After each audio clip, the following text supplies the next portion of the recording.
So welcome back to the I Am Passionate podcast. Is your host Jaren with our regular guest Kevin. How you doing today, man? I'm good. Just ready to talk football. You?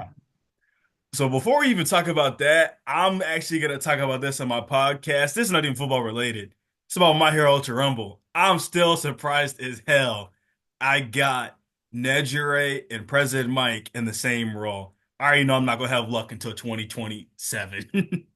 That's what happened to me. I got Ibarra and Kirishima that first week the game was out, Yeah. and it took me months to get a new role. Yeah, I'm already knowing I'm not gonna have any luck. And I tried using them a little bit last night, did not have much luck. So I'm not even gonna really count like the tries that I had. So just go on that later. But really just to talk about the NFL, I think a really good topic, which you brought up to me earlier, was just to speak about, the quarterback situation. You had, a lot of good insight on that. So why don't you just, how do you feel about quarterbacks in the NFL today? Well, I feel like it's kind of in a weird spot. We kind of in that turning point where we're starting to see the old generation. I mean, last of it really left is just Aaron Rodgers and Joe Flacco. But Don't forget even Stafford too. I mean, if you want to count true, Stafford in true, there, yeah, because Stafford. yeah, Uh, because him and Flacco came in the league at the same time, yeah, basically. yeah. We're at this weird like spot where I said we're seeing a transition, not only in play style, where quarterbacks becoming being pretty much mobile, or at least somewhat mobile, is just kind of like a requirement now, where some guys could just stand still in the pocket and then just. But we also seeing a transition in what's asked of them. Like we're seeing now, the two top picks this year, Jaden and Caleb, immediately thrown into the fire. Go start winning now. We want to go to the playoffs.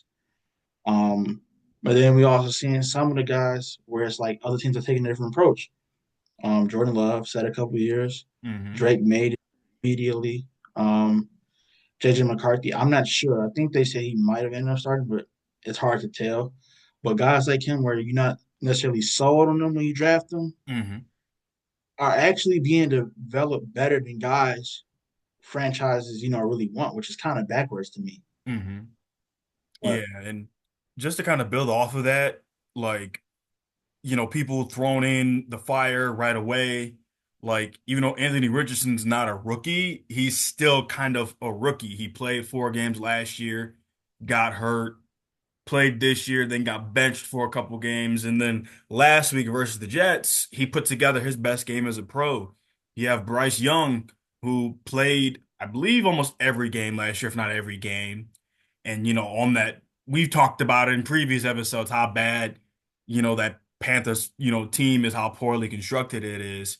And it's just, I'm kind of in that middle ground where, like, I like, cool, like, even if you're the first round pick, I like if you have to fight for your spot and it's not just given to you. And mhm. by your spot, I'm also just mean as the starting quarterback.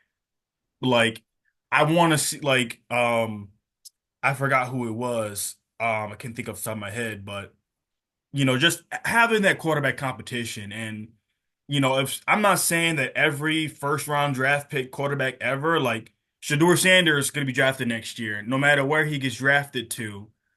I'm like, if he's the guy who's the guy like gives you the better chance of win, okay, that's cool. But at least make him earn it. Because like my dad has brought up a good point in recent weeks that it's like, sometimes certain people kind of get handed spots and they don't really, not to say that they don't earn the spot to be in the NFL, but it's Mhm. like some of these guys, they shouldn't start right away, which I agree. Not, I do think a lot of young quarterbacks deserve that starting spot, but some are just thrown into the fire where it's like, you're not going to succeed. You put Patrick Mahomes on the Panthers right now, he's not Patrick Mahomes. I'm sorry, he's not. Yeah, and a lot of it, it's a lot of people say like, "Oh, the quarterback play is horrible today." I don't think that's true. Um, Looking at Jaden, looking at Caleb this last week versus the Packers and a couple other games this season, and Hmm. then Bo Nix, Trey Make, they all got some good plays. You know what I'm saying? And some Balling. good they put together. So you see the potential. So it's not like just randomly every quarterback in the world just decided to just become trash. I don't know where people get the idea from, but I think they are facing the brunt of the mistakes of owners and GMs and Hmm. sometimes coaches. When an owner hires a bad GM and the GM puts together a horrible team, and now the coach is like, well, I got to try to win somehow with this bad roster. Hopefully, this rookie is a generational talent. And he just balls out and gives us the chance to, at least have somewhat a good season. Or just sometimes like GM's like, look, I'm probably gonna get fired if I don't make some type of big acquisition this year or some draft somebody exciting. Hmm. So let me just draft this rookie, get him to play, and hopefully we get something out of him where I can keep my job because I can tell the owner, hey, look, I'm starting to do something. The gears are starting to turn. Let me get another 2 years and we can finally get this thing rolling. Hmm. And that's what it feels like sometimes. Like sometimes I feel like quarterbacks are drafted as last ditch efforts to keep a job, and that's what it felt like with Justin Fields. On Matt Nagy last year was like, let's just see if we get Fields, and what happened. Maybe he balls out, and it's like, well, you're giving a rookie a limited amount of time to show that he has a career worth of skill. That's just not it's not favorable in his way. What if we ask you, hey, your first 3 games, if you don't coach, and get W's, you should never be a coach in the NFL. Like it's just really backwards, and we got I don't know what they have to do necessarily, but they got to figure out a way where they can develop these guys and coaches can keep their jobs. Yeah, because I mean, like, I do feel like some coaches are truly fired without, getting a real shot, because like, um, I mean, some coaches I feel like, you kind of learn right away that like maybe they're not the right guy for this specific team, and that's one thing. But I just think it's just crazy, how quickly that people move. I saw something with the 2021 quarterback draft class where basically after Mac Jones had gotten, put on the Jaguars, none of them are in a starting role, which is just crazy. Yeah, But it's it just is Trevor crazy. Lawrence, right? Yeah, it's just Yeah, Trevor Lawrence. Trevor Lawrence is the only one in that draft class yeah. still Mac playing. Jones went to what Yeah, Patriots. he's Trevor Lawrence's backup now. That was Fields, right? Was that Fields? Yeah, that was Fields. Yeah, yeah. Man, none of those guys. And then I think it was the one before them, right? There was Is Zach the Wilson was in that draft class too. man, it's yeah, that's a tough class. But I feel like a lot of those guys kind of got kind of bad situations. Like none of them, like you put Fields on the rebuilding Bears, drafted by a coach who really didn't want him. They kind of Right. had to just get him. But it's just one of those situations. It's unfortunate. I feel like some of the guys might be better than what they are. And I'm not saying they're gonna go out and win the MVP next year if you put them on a good team, but Hmm. I feel at least as far as like I would say Justin Fields, I still think he has some potential. He just hasn't had a real team. I understand. Yeah, and since we're talking about quarterbacks, we got to start talking about Daniel Jones. Like, I feel like that how the Giants just played that situation, which I Uh, think we're both on like the NFL has to find like some sort of middle ground between developing the players and also like giving the coaches a chance so that they don't get fired so soon. But Daniel Jones, I feel like is he's in like a weird spot. Quarterback talks just because I mean, as most fans know, he's gotten the bench. But I found out from you earlier that he's QB4 and he was taking snaps at safety on for a scout team. That's just horrendous. Like he's getting paid $40 million to line up at safety in practice. do they want this guy to quit or something? Because look, I get, he's not the QB1, obviously. I mean, I could have told you that before they even paid him. Look, don't get me wrong. I liked him in college. I thought he was an okay quarterback. But did I think he was going to be their next Eli Manning? No, I never saw that. I saw him more as like hey, if we build a really, really, really good roster on this guy, Hmm. maybe he could be the guy that just, does enough to help us win. Yeah. I never saw him as like, I'm going to be the guy that's going to take this team, even if they're not that good, to the playoffs. Like, we're going to make a playoff push, even without some of the guys, being hurt or just, not having that great roster. What's weird to me, though, is okay, we get it. He's not QB1. Why is he taking snaps at safety? I don't know if they want to like embarrass him I don't know if he asked to. I don't know if he asked to do something because you go from taking snaps at QB1 to the next week, you're just told to do nothing. You kind of bored at practice. You kind of just like, what am I doing here Yeah. now? I don't know if he asked. I don't know if he told the coaches like, hey, I can help any way I want, like any way you want me to. And they told him to play safety, Mhm. which Daniel Jones is an NFL safety speed. Like, what look is he giving? Like he's not He's moving. just a Like, body in a yeah, spot. he'll never be able to replicate anything useful. So I don't know why he would be there. But I mean, I don't know. Do they want this guy to quit because he's embarrassed? I don't know what they're doing. The Giants have a lot of stuff going on. Um, I don't know, man. It's just really it's a weird situation. Yeah. And I was watching, First Take earlier this week, and I just think that, from like what I had saw in that, it was basically like talking to Molly, because it was Molly, Rex Ryan, Shannon Sharp, and Stephen A. Smith. And Molly was basically brought up the point that, the Giants have been dealing with offensive line problems since Eli Manning. And that kind of goes to what we've been saying for, whether it's been on screen or off, that, a lot of rosters are just poorly constructed. And so, like, some Giants players, I think Dexter Lawrence had talked about, it's a team sport. It's not all on him. Everybody, all 52 players have to do their job. In which, I mean, he's got a valid point because, a lot of Giants players, I think mostly defensive players, they're just not happy at the way the Giants handled him being benched. And my whole thing about it is, I think they're tanking. I think they're tanking because it'd be one thing to make Daniel Jones say quarterback two, but you made him the fourth string quarterback, not even getting reps. And the guy who you brought in Drew Lock, regardless what you think of Drew Lock, he's still the backup. If you were trying to win, you would probably play Drew Lock over Tommy DeVito, which I know he played some games last year because the Giants are pretty beat up. But I think the Giants are clearly tanking. And I don't know, like I if I was Daniel Jones, I would not want to play on the Giants.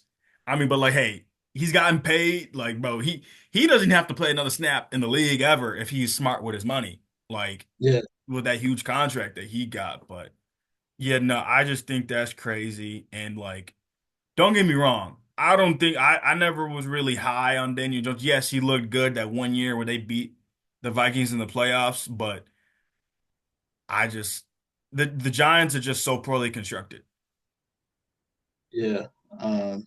It's just I think quarterback payout is just too fast right now. Way too fast. Receivers, linebackers, feels like almost every other skill position, just position in general, lineman too, has to they gotta fight tooth and nail to get their check. Brandon Ayuk um literally had to pretty much almost miss the first week of the season because the 49ers did not want to pay him. Jamar Um Chase, the dude on the Hassan Reddick. Hassan Reddick missed 8 games holding out. Man, T. Higgins, I think last year was like, I'm not playing until I start getting a new contract, and then Mhm. eventually I think they franchise tagged him. But man, it's like receivers can put up great years back to back to back, and then they're just like, oh, a quarterback had a pretty good, halfway decent year. Okay, here goes, a record breaking contract. No hate, and I know it's gonna seem biased because I'm a Bears fan, but same thing with Jordan Love. Jordan Love started off the year pretty shaky. He did play well at the very end of the season. I'll admit that. Mhm. But if I'm the Packers, I don't know if I give him a deal like that. Like I still think that was a little. They jumped the gun. Maybe it pays off for them. We don't know. But Yeah, I mean, I kind of feel the same way. Like, I just think like, and I'll put it like this: podcast knows I'm a Ravens fan. Lamar Jackson, 2019, unanimous MVP. He didn't get paid until just last year. And like, like I just think that I think he had put in enough work from 2019 until last season to be like, okay, you deserve the money that you got. And I don't mean any disrespect toward Jordan Love. He could be a great, I mean, I already think he's a good quarterback, but he could, keep taking levels up to his game. But like to pay him as much as he's getting paid right now, I do think that's a little too soon. But kind of moving on a tad bit from some of the quarterback talks, to talk about just a few of the games last week. I had went 8-6 in my predictions last week. But we're gonna just talk about, some of the games I thought were more interesting, but also to say where my losses were. Um, Packers and Bears, Ravens and Steelers, Seattle versus 49ers. I picked the Niners. The Falcons getting murdered by the Broncos, and the Bengals and Chargers. So really just out of, some of the big games from last week, starting with the Steelers and Ravens. We know the stat. Steelers have won 8 out of their last 9 against Baltimore. And like the question that I have for you is, do you think that because the Ravens and Steelers have to play again before the end of the year. Do you think the Ravens can, start beating the Steelers again? Because my take is for a rivalry to be a true rivalry, both teams got to win. If I play you in pickup basketball 10 times in a row and I only beat you one time, I'm not your basketball rival. I'm not. Like, yes, like we're good friends, but it's like their division, the Ravens and Steelers are division rivals, but like think about when we were younger. Ravens and Steelers, like it would be like they would split 1-1. And my brother pointed out something interesting to me. I don't know the exact numbers of how many times the Ravens and Steelers have won just because the Ravens are a younger team. But the Steelers took the lead definitively after Ben Roethlisberger retired. The last time that the Ravens beat the Steelers, I was at the game. It was in 2022, our sophomore year. I was at that game, which Lamar Jackson didn't play in that game, but I really had to think about that. I'm like, holy crap.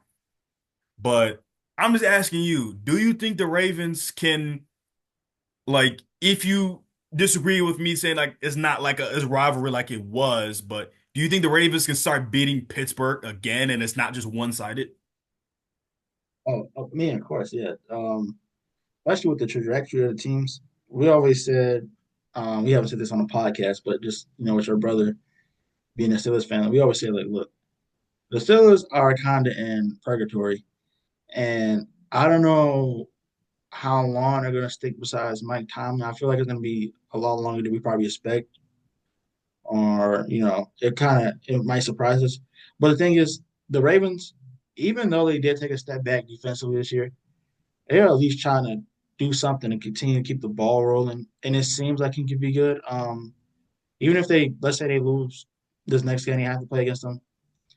I don't see a situation where the Ravens get worse next year. I expect them to have a pretty good draft or some type of offseason where they're still chasing talent. Like a lot of people was like, "Oh, you're in the AFC Championship game. You're just right. You're right there." A lot of GMs wouldn't make that move for Derrick Henry. The Ravens like no, like we Ravens are continually chasing success, and I feel like it might not be that competitive right now, but the way the Ravens continually they try to always progress, and the way the Steelers always kind of like they stay in purgatory. They're like we're not really good, we're not really bad, but they kind of just they never try to get any better. It feels like Mhm. the Ravens are bound to beat them.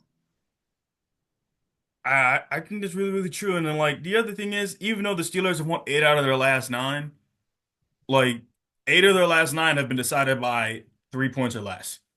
And I believe out of 8 out of 9, I believe other than the game that I had went to, there was one of those games I remember, I think it was the COVID year where it was 28-24. It's not that often that when you see those two teams that they score over 20 points. And so I do think that, like I saw another thing on First Take, bringing it back to First Take.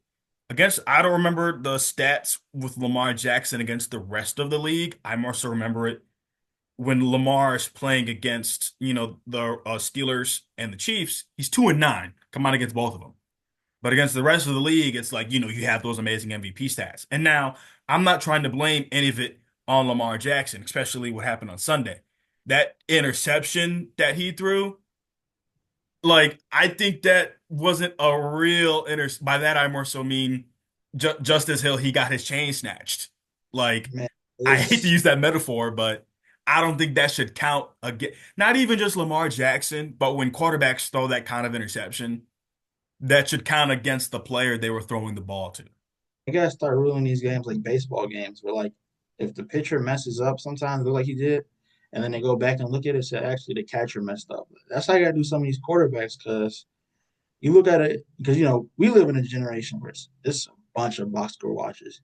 Somebody could look at that game like, oh man, Lamar's out there throwing picks. That's what they lost. And then you go back and you actually watch the film. It's like, oh, it's not his fault. Hmm.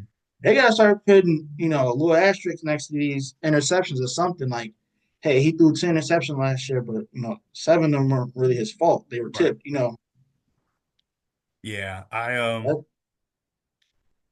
I agree with that. It would be nice to see some sort of recognition that if you throw 14 interceptions, maybe only five of them were your fault. Maybe offensive line, the pressure's there, you couldn't step into the throw as well.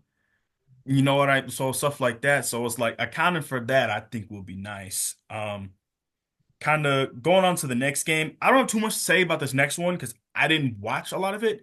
But Seahawks versus 49ers. Seattle, Geno Smith led a game-winning drive to beat the 49ers. So really, I just wanted to ask, like, do you think the 49ers, because they're five, that division's tight. I'm pretty sure every team is 5-5 or better. The Cardinals are at the top. And plus the Cardinals play Seattle this week. So do you think I'm not the Rams. Do you think the 49ers will be able to kind of, turn it back up, play the kind of dominant football that we're used to seeing? Yeah, they had some kind of slow starts in seasons past and they figured it out. Do you think they'll figure it out, or do you think they're kind of in the mid territory? uh, it's hard to tell because you would think a week like that, um, is like the week a team would be like, okay, we gotta figure something out. Like we playing rivalries games now, like this ain't, a random game versus the Vikings, a random game versus some, NFC team that don't really have too many, like Mhm. playoff implications, anything like that. You would think the Seahawks is like, okay, we got to get them. It wasn't there. It was kind of there. It was a close game, Mhm. but you would imagine the team who was just in the Super Bowl to like, turn it on and win that game. I don't know. It's hard to tell. As of right now, I'm gonna say no because I thought that game would have lit a fire underneath them, and it didn't. They let the Seahawks, close it out. You're supposed the team is supposed to really be, hey, we're going to play for a Super Bowl again, and it's seeming like we might not even get past, a wild card. So Yeah. Uh, the only other thing I will note that I'm aware of is that Nick Bosa had an injury. I don't know what the injury was, but that does, like affect their pass rush. But, we'll see moving forward if they'll, what his injury, like the severity of it is, because I don't know if he'll miss multiple games, but we'll see if they'll figure it out. Next game, there's not much to say about the Broncos and Falcons besides for the Broncos put BTA. man, Um, the only other thing that I can think of to comment on is the fucking safety Jesse Bates on Bo Nix was like, we've been watching him in college for the last 10 years. And I'm pretty sure Bo Nix' exact stats were 28 for 33 passing. Think he threw for over 300 yards, four touchdowns, no picks. So I don't really got much to say, but the Broncos, those comments probably lit a fire under the Broncos, specifically Bo Nix. yeah. I mean, this is like I'm a firm believer in don't give your opponents extra material. Like, don't give them extra motivation sometimes. Like, if you're talking on the game, on the field, or whatever in between plays, that's one thing. But I feel like, man, you make yourself a target when you say something before the game. Hmm. Like, I hate to bring it up, but you know how that Ravens playoff game went that one year, man. Yeah, Yeah, like I'm just don't give your opponents extra motivation because very rarely do you end up like, especially in this league, do you talk crap about somebody before the game and then you go out there and then you embarrass them. Usually, even in this game, and like in this game, even if you play a bad team, you can play in the worst team versus the best. Look, sometimes it's dog fights in this league. So you talk crap for what? It's every game in the NFL is almost always like a one score game. So like, don't get them extra motivation. This ain't college. This ain't high school. I agree These grown 100%. men, like they I don't know why they do that, but man, they don't learn. Yeah. And I just I'm just referring to me, like, how in the group chat with Logan and Lucas, like how I was saying, if even I'm the worst team in our fantasy league this year, Logan has the best record. But if I beat him next week, I'm talking so much shit. Like I'm talking so much shit because I have nothing to lose. I'm two and Yep, nine. He's 9-2. Like, yep, and the thing is like fantasy football is just so unpredictable. So like, yeah. I reached the point where I'm not even upset anymore. It's like that, man. You could put up 150 points, and then dude you play up, he puts up 170. Like, That's the story of my season. Um, Next game, Bills versus Chiefs. The story of that being Chiefs are no longer undefeated. I literally, yes. I'm gonna hold up my notes from last week, and I know that you probably won't be able to see it as well, but the third line from the bottom literally says, Bills, please, please win. It literally says, Bills, please.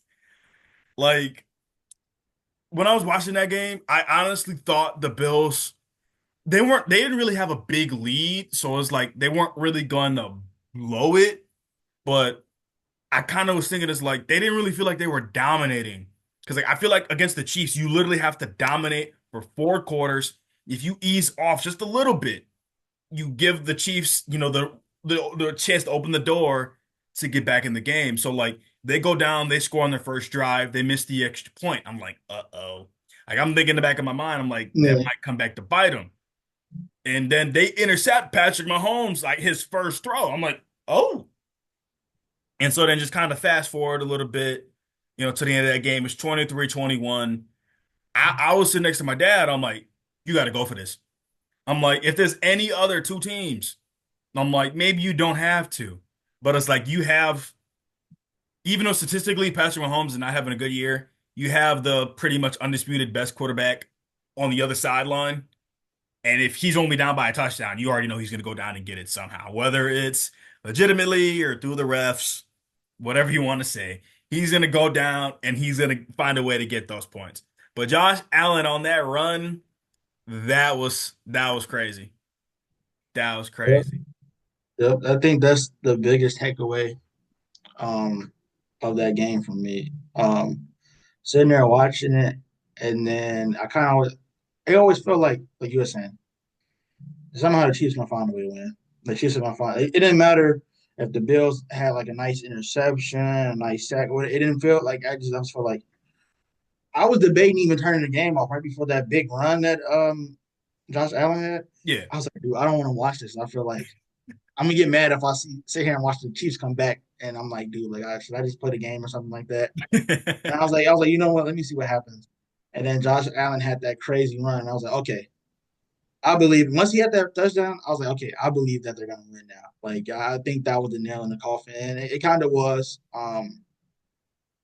Of course, they still had to stop Mahomes, but at that point, it was pretty much like, yeah, the game's out of reach. But I think that's the biggest takeaway because I was worried about Josh Allen kind of falling off this year. Not because I like, just think like his window is closing as far as like skill gap or like his skill talent or whatever, his talent, whatever. But just the roster around him, like the Bills went and got Von Miller, I want to say like 2 years ago, something like that. And he played Yeah. last year. Last year he didn't have a great season. Then he's missing Stephon Diggs. And I was coming to the season, I'm like, dude, is this defense gonna be able to like help him? What's his offense gonna like without Diggs? He pretty much had Diggs his entire career. Like, what's going on now? Like, it just feels weird. And now, I mean, they're looking like one of the better teams in the AFC. Now they did have, a shaky start to the season, but I think Josh Allen kind of like taking that role, like, okay, I got to be the one to make the play every play now because I know the roster around me, and it might make them better. Yeah. Something like um my other thing about it is like I had saw some tweets on social media and some people were asking who's still the MVP, Josh Allen or Lamar Jackson? And when you look at the stats, they're dead even still. Technically, Lamar Jackson's better in just in a few categories still, even just as a passer. But if Lamar Jackson somehow does not get MVP, it's going to be because the Bills might end with a better record. Because something that I think you still have to acknowledge is when the Ravens and Bills played earlier this year, the Ravens defense played well enough to contain Josh Allen. Secondly, Lamar Jackson had a good game that night. And so in years past, typically when you have the top two MVP candidates in a game, they'll typically, I feel like, lean toward the winner of that matchup as long as he continues to put up a good season. But, we'll kind of see with that. All right, so we're back. And really, just before kind of starting back up with the NFL action, I just want to plug my TikTok, which I'll leave it in the description below. Reason why I say that is just a lot of the other stuff that, I do, the video games that I play, some with Kevin, some by myself. I'm gonna have post those there and also, try to post some TikTok clips, of the podcast. So really just to the last game, I had the Chargers. We'll talk about the two. We have the Chargers and Bengals. The Bengals came back from down 27-6. I'm thinking through that game, I'm gonna text Kev and ask if he wants to play Ultra Rumble.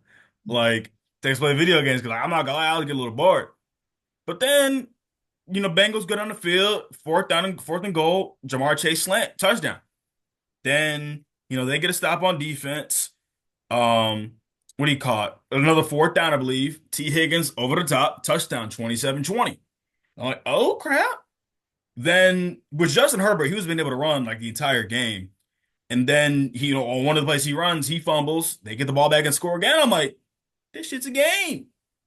I'm thinking that, it's they're in the blender, but the thing is they still lost. Evan McPherson missed two field goals down the stretch. It was like in the last 2 minutes of the game, nobody wanted to win. Yeah. Are the Bengals cooked? Um. Uh. Yeah. Yeah. I, I I hate to be a I hate to be a pessimist, but it's like, look, this defense is so bad that even if it was to get slightly better, I don't know how that would fare. Because like ultimately with a team like this, Joe Burrow's second year, they got to the Super Bowl. and they had a good defense that year. And ideally when you get to like something like that, a team like that, the Super Bowl or bust. Even without having the best defense, that team comes into the season looking like, hey, we got a Super Bowl. It's not even looking like playoffs really. I mean, it still could happen. Even then, like I don't know what that looks like. I think for a team like them, you know, a team that's supposed to be, in the conversation of Super Bowl every year, this is horrible. I think they're done mentally.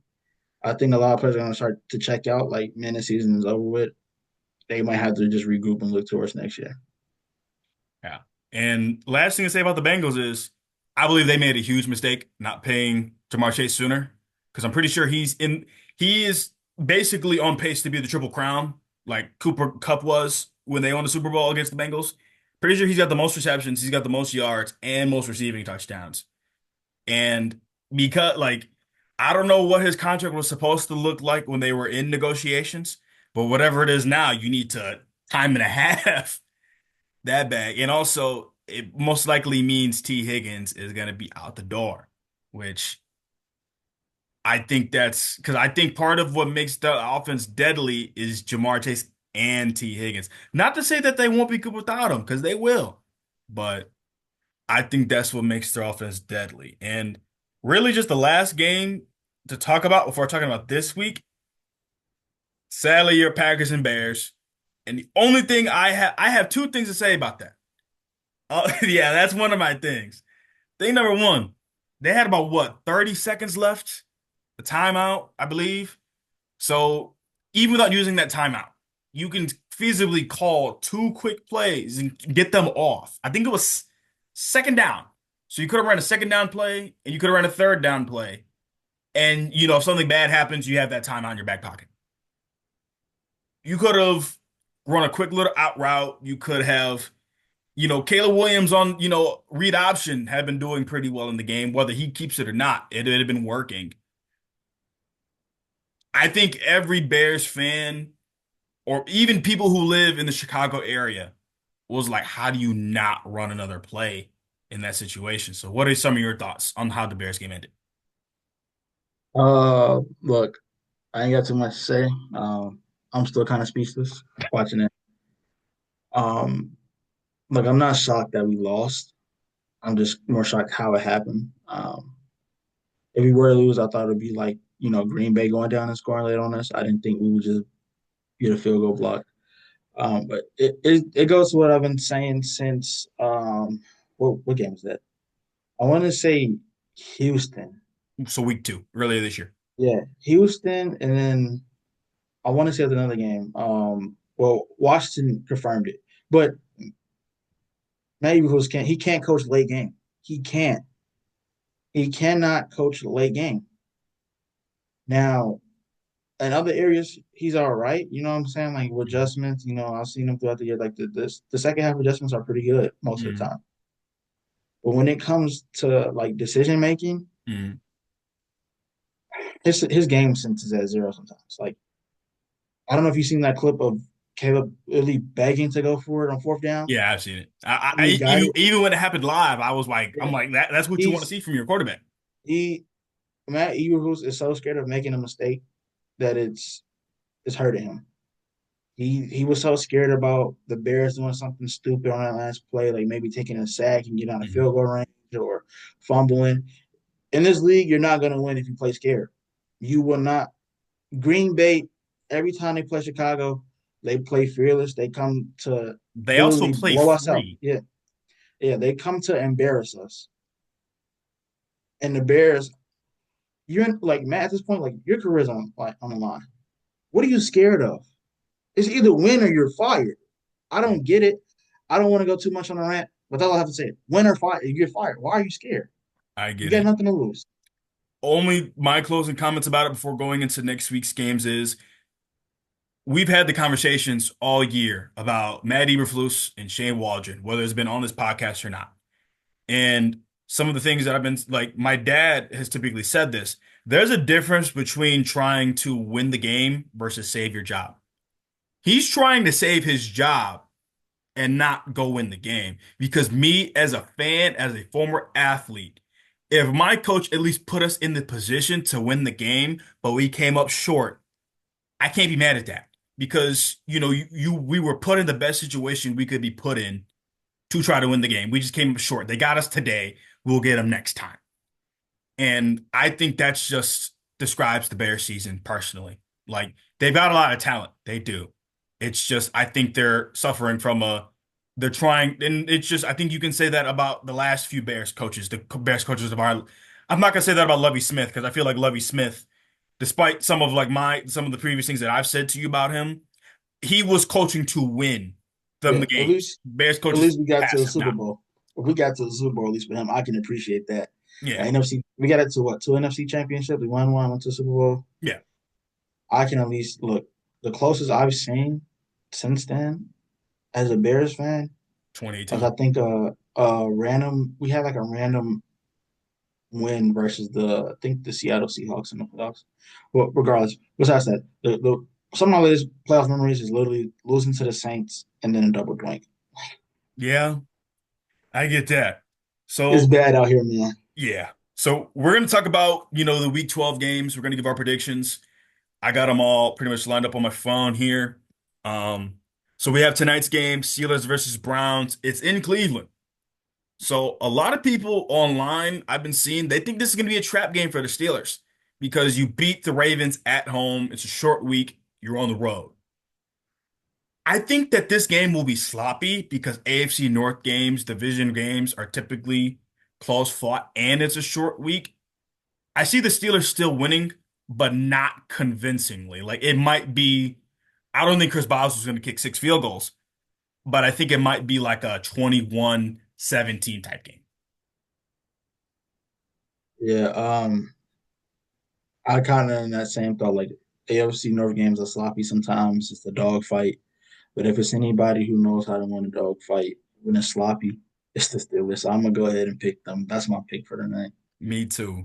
Um, Next, so going to Sunday, we have the Titans versus Texans. Give me the Texans. Like they did come out a little slow against the Cowboys on Monday night, which I'm thinking like, hold on. If the Cowboys are hanging around, they might be able to win the game. Obviously, we know what happened. The game got out of hand, but I don't think this game will be a blowout between the Titans and Texans. But I think the Texans, once they get out to that early lead, like say it's 10-0 in the first quarter, they'll keep it and kind of just go on autopilot. I see I see the Texans winning by two scores. Yeah, same thing. Titans might put up a fight, but we all know what's gonna happen at the end of it. Yeah.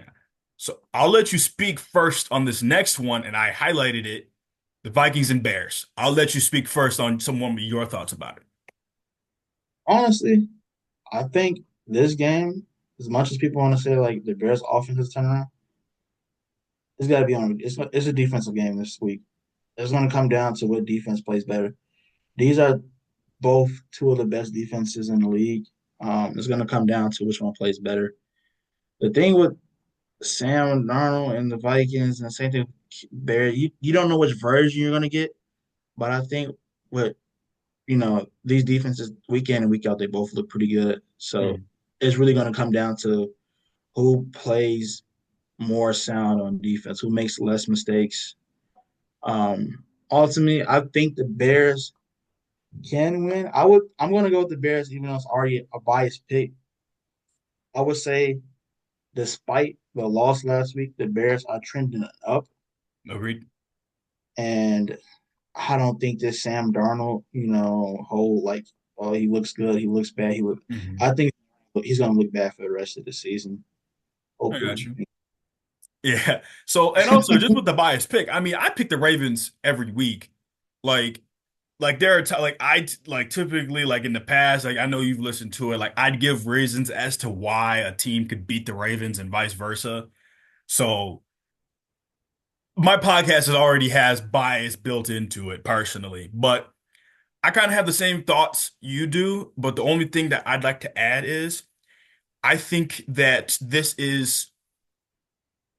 is going to be important for Caleb Williams' development because you've had two heartbreaking losses this year.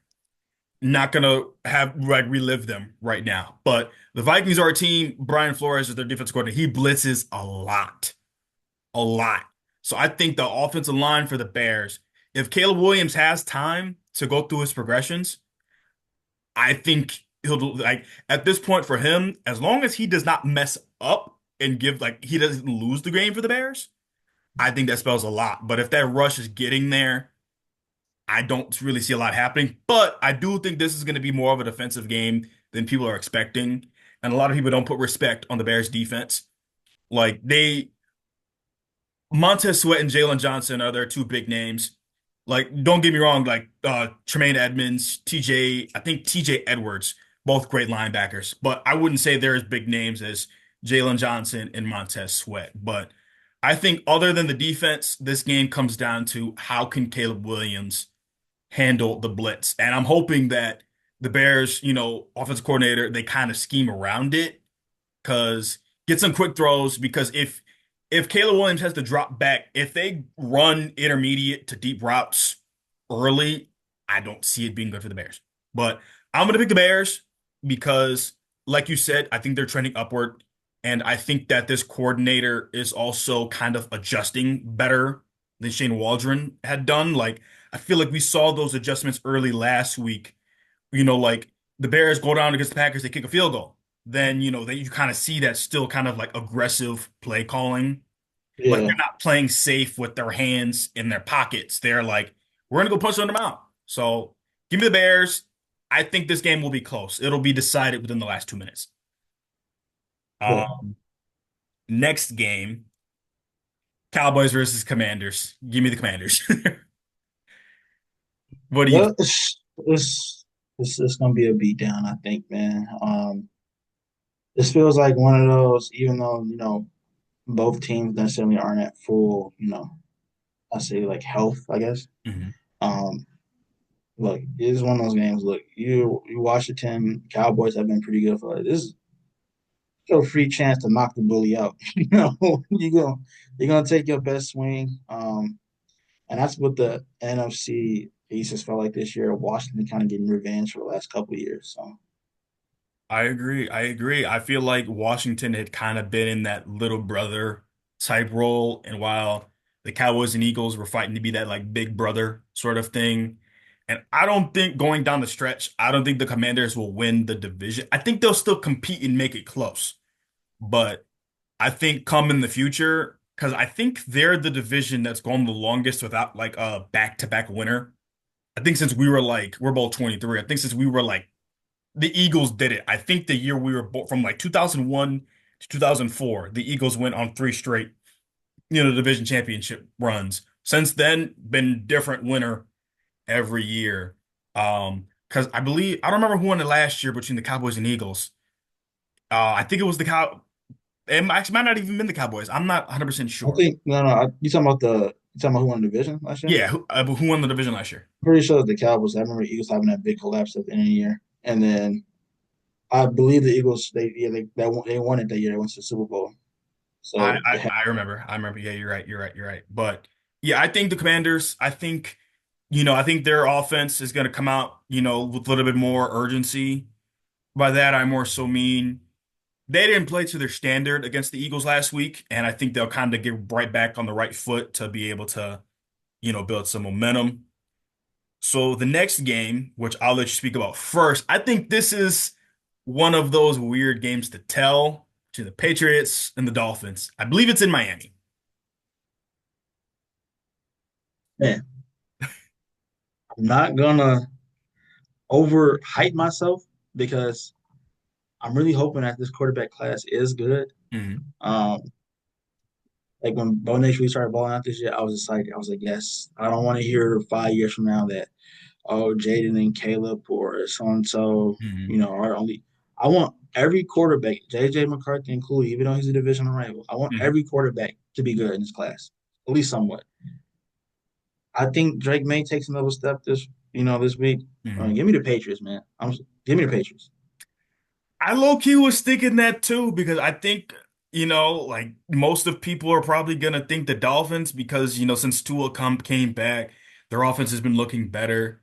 I think that Patriots defense is gonna give the Dolphins some problems. Um, because like their first round pick last year, the Gonzalez corner, he's a dog. I think he's pretty good. Um, Other people on their defense, I may not know them as well as I would know him, but they're a well-coached team, just like when Belichick was there. So I think this game, yeah, I'm leaning toward the Patriots too, but I think the only thing that could go wrong for the Patriots is if Tyreek Hill decides to drop that like one crazy game he has a year where he No, man, puts up like he on 20. my fantasy. He's not getting it. He hasn't done anything for me all year. Maybe one game, and I think he already had it early before Tua got. Look, he's on my fantasy, bro. He's not getting it. I'm telling you. Fair enough. Fair enough. Maybe if I bench him, he'll have a 40-point game. Who knows? Tyreek Hill fantasy managers. If you can blame Kevin. Um, so the next game, I'll let you kind of lead this one between the Buccaneers and Giants. What are your thoughts? Look, man, look. Daniel Jones playing safety now. Baker Mayfield got to watch out. No, no. Look, I think we kind of know how it's gonna go. The Giants, they're obviously tanking. I don't know if they want Quinn, if they want Shador. I don't know if they want Dylan. Um, but it's obvious it's the change at quarterback is gonna need to happen. So they're just gonna let this one play out how it should, and it's gonna be a Buccaneers easy win. Yeah, I'm thinking the same thing too. And like last week, how bad the Jags got whooped against the Lions. I'm thinking it's going to be a similar thing. And I'm thinking it's going to be so bad that I would be surprised if Tommy DeVito finishes the game. I think Drew Lock is going to see some action. Like, I think with Tommy DeVito in the game, you might see the Giants down like 40 to like 3 or something. And then with Drew Lock in the game, you might see him throw like a garbage time touchdown or two. Because how an NFL defense is. Once you already have a big enough lead, you're pretty much They playing. just they nobody trying to get hurt. Yeah. So, and also Mike Evans is coming back. I'm pretty sure he's set to play. Not 100% sure. Another key piece on their defense in the secondary.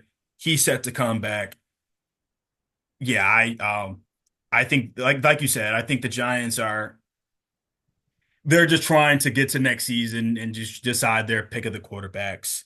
Um, so next game, which I only highlighted it because I think it could be interesting. Because Lions and Colts. Anthony Richardson last week basically said like, well, he didn't say this, but with his play, it was like, you should not have benched me. I think he was like 22 for like 27. I think he had almost 300 yards. He had a couple of rushing touchdowns on the ground. That Colts offense was looking good.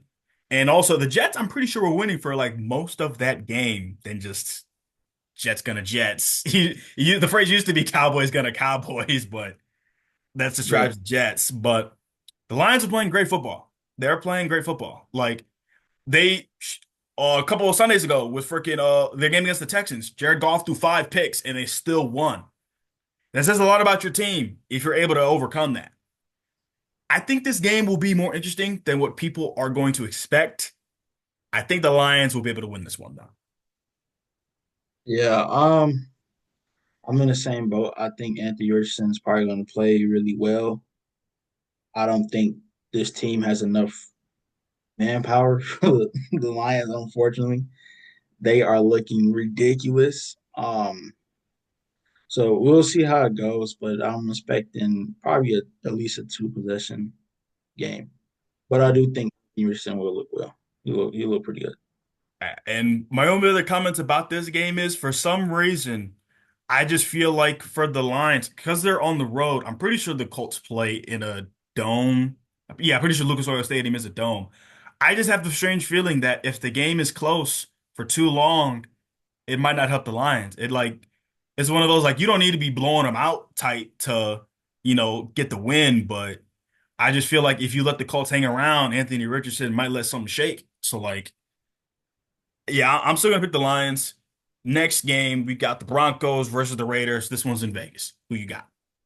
Give me the Broncos. I think this offense really starting to tick up. I joked earlier, I think about earlier this year about that one game Bo Nix had. We threw only like 60 passing yards, but Yeah.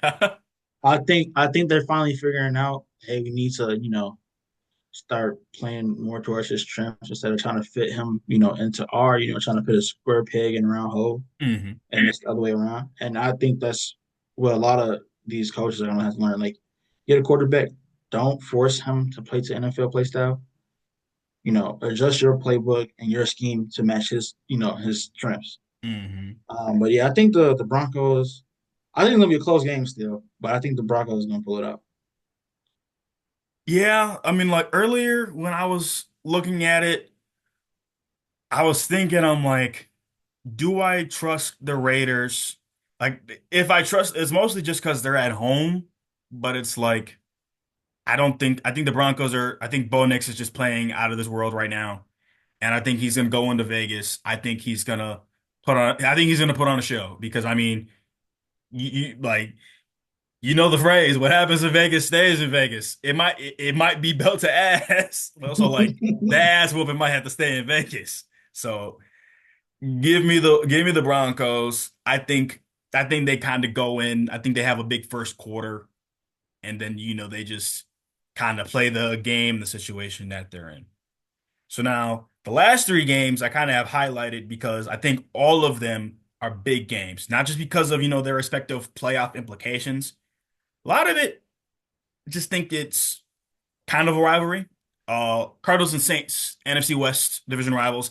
This is essentially for first place and probably sole possession of the division. And this game is in Seattle. Who you got?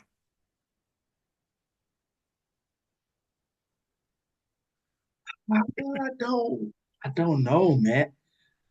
Look, I really like Kyler Murray. hmm He's been one of my favorite players for a minute. Give me Seattle. I feel like that 49ers win. Now, of course, it wasn't a full strength 49ers hmm team. But I feel like that might, the Seahawks might walk around, they're walking around with their chest poked out a little bit. It might be the confidence booster. Also, Jackson Smith and Jigba has been on fire Balling. lately. I can see him having, a good game, and it could kind of break open for the Seahawks. So I'm gonna take them on this one, but I wouldn't be surprised with a Cardinals upset though. Oh, so you would think the card like so you would think that if the Cardinals win, it would be more so an upset. Would you say it's because they're on the road? I mean, I don't I feel like Their division's weird this year. It's weird. yeah, it's look, this the Cardinals. I don't know. They look good, then they look bad, then they look good, then they look bad. They have winning records, so I guess you could say they've been more good than bad. Hmm. But I think with the momentum and the way the NFL season goes, like you could be a favorite for week 4, Hmm. and then it literally happened to one of the Bears games this year. I think they went into that. Wasn't Um, the Colts game they were favored? yeah, but I think also with the Cardinals, I think Yeah, I think they were favored in both people. of those games. No, I think they might have been in some. Depending on when you look at it. Hmm. After that Washington game, Hmm. some of the games that they were favored to win just went nope. A lot of people started to be out on the Bears. They're like, yeah, this team is still bad. Hmm. So I think the momentum Seahawks, they a little bit up right now. Now Hmm. they have been struggling, but I think that 49ers game is giving them confidence. I feel like they might be the favorites this week. I don't know though. I get you. And see, if this game happened earlier in the year, I would have picked Seattle, but I'm gonna pick the Cardinals just because I feel like how you were feeling about the Cardinals. Like, they can look really good one week, then look really kind of mad the next week. Feel like the same could be said for Seattle. I can see every reason for Seattle coming out and winning. That passing game can be lethal. Involving Smith and Jigba, DK Metcalf, and Tyler Lockett. You get Kenneth Walker going. It's pretty tough to stop, but I just feel like both teams have not, except for the first 3 weeks of the season for Seattle, both teams since then have not really been able to put up like consistent football like regularly. So I'm gonna pick the Cardinals. I think this one will be like you've been showing me this a lot, the scoregamis, like the weird NFL scores. Yeah. I think this one could be a weird score. I think something weird could happen to give the Cardinals to win. Like maybe like a weird safety or something. I don't know the scoregamis off the top of my head, but I would not be surprised if at some point the game is like, when you see like a football score that's like so weird, where it's like, bro, they're like playing baseball, they're playing basketball. Oh man, the score be 4-6. You're like, what's going on? Like, Yeah. Yeah. I think at least in the first quarter, it might be a weird score. But give me the yeah. Cardinals. And also just to throw in a little bit of disparity, almost dropped my phone. But just because, we pretty much are all on agreement with most of these picks. Like I can see Seattle winning, but hey, just to throw in a little bit of conflict in the picks, I'll pick the Cardinals. I'll go against you in that one. So final two games, Sunday Night Football, we have the Eagles versus the Rams. Um, I think the Eagles definitely they have the roster to be like they should win. Saquon Barkley's playing amazing. But I'm not gonna sleep on the Rams. I don't, but I'm pretty sure Puka Nacua had gotten banged up against the Patriots, so I'm not 100% sure. I see this game being interesting, but you know what? I think the Eagles, I think I don't think I can go against them. Even though I'm leaning towards it, I think I gotta pick the Eagles. And, I want to say the same thing, but I just don't know. The You know game is what? in LA, which I mean they don't really have home field advantage, but they are You know at what? home. I'm gonna I'm gonna say the same thing as you. The Eagles kind of haven't been together lately. Kind of scared at the beginning of the season. What game was it where they literally lost and they should have won? They made some stupid decision. It was like a time issue. I forgot what it was, but like somebody stepped out of bounds or like, I know you're talking about. yeah, it was. I think Saquon went. Look, they were having some issues against the season. I think it's kind of been addressed. Hmm. They've been looking better. And if Puka, you say he's hurt, right? I He don't might think not he's play. hurt, but I think he was with one of his touchdowns. He kind of stepped out of bounds. Like he kind of got awkward, so I'm not 100% sure. Yeah. I'm gonna take the Eagles though. As long as they give Saquon a chance to win it for them, he can. I So got you. that's gonna be my pick. Now the last game, the hardball game. Ravens versus the Chargers. In which now that I think about it, I think it's the Rams are away in their game because I don't think the Rams and Chargers can both be at home, even if they're on separate days. So, um, Ravens versus Chargers, I think it's going to be tough to tell. Um, I think if the Ravens establish that run game early, I think the Chargers, they could be beat. Um, and also, I saw this that John Harbaugh is the Ravens head coach is 2-0 against, his brother, now the Chargers head coach. And this is important for the AFC playoff picture because um I believe the Chargers are a game ahead of the Ravens technically because I think the Chargers have had their bye week, the Ravens haven't. So um I'm gonna pick the Ravens, but this is probably the first time this year, other than the Steelers and Ravens, that I'm truly 50-50. Really? I don't know why. I just feel like, and also the other reason, Roquan Smith got banged up against the Steelers last week. So I guess. if he doesn't play, that'll probably encourage the Chargers to run the ball a little bit more. Yeah, I would say to me, both of these, like I said, kind of with the Bears game. On one side of the ball is questionable for both teams. I feel you look at the other side, um, for my like determining like who would determine who will win. I don't know what Ravens defense we're gonna get. We might get that one week where they decide, hey, wait, we're supposed to be a playoff team, and they decide to play good. I Hmm. feel like both of these defenses can be questionable at times, Hmm. and I feel like the key is really what offense decides to capitalize on that more. Um, I would lean towards the two times MVP, Me too. and King Henry, and I don't know though. They've been playing bad. I think I'm still gonna go with them, but man, I I'm think it'll kind be of like with close. you. Yeah, I'm 50-50, but I'm surprised that you were 50-50 because it was your team. It's 50-50. I would say if we get the good version of the Ravens, it's a I think the Ravens easy win. I it's think an they easy handle them. win. But I don't know, like they've been man, like that Steelers game is kind of been iffy and stuff like that. But ultimately, I'm gonna pick the Ravens. The key to this game is Derrick Henry. I think you let him run, you give him some open lanes, he can make it a blowout. Yeah, and I think the reason why I'm just more 50-50 on this game is more so that Roquan Smith, I believe, is a partial factor. And I do believe the Chargers passing offense has been, stepping up a bit more, with like Greg Roman and whatnot, with like, his time in Baltimore, the passing offense didn't look as good as it does, this has the last 2 years. I think the other reason as to why is I just feel like Ravens games, they just, other than say the Bills and Bucks, the Bucks was a close game technically, but like the Ravens kind of just had to jumping on them early. I just, I think that this will be when the Ravens face a team that'll run the ball a lot, and if they fall behind early, I think it'll be tough for them to come back because it's different making a comeback against a team that, passes the ball a lot. But the Chargers have proven that they'll run the ball. So that's kind of why I'm going to be 50-50. If the Ravens fall behind early, it might be tough to make a comeback. But those are all the game picks for this week. We will see how it plays out. Is there anything else that you want to add, about kind of the NFL real quick? Yeah, if the Bears don't win, just fire Matt. I understand. I understand.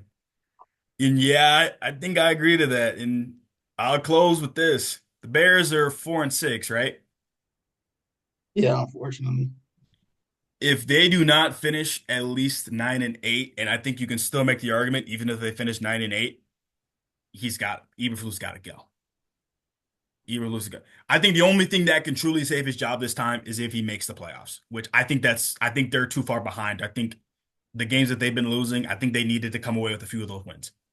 Um, if not playoffs, the only way it could be a weird situation and that they still because the NFC playoffs is really competitive right now.